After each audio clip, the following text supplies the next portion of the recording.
Nyinyi Kenya Power, sisi watu wa Mombasa tumechoka na nyinyi.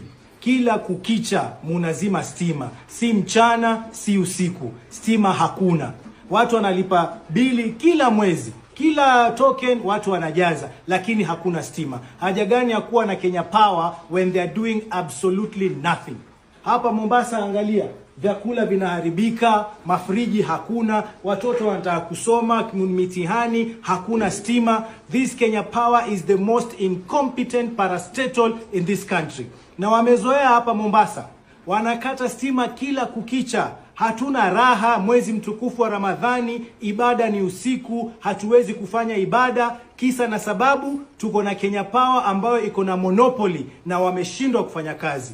Kenya Power, wacheni kutubeba ufala watu wa Mombasa. Sisi tuna hasira na nyinyi na tumesema enough is enough.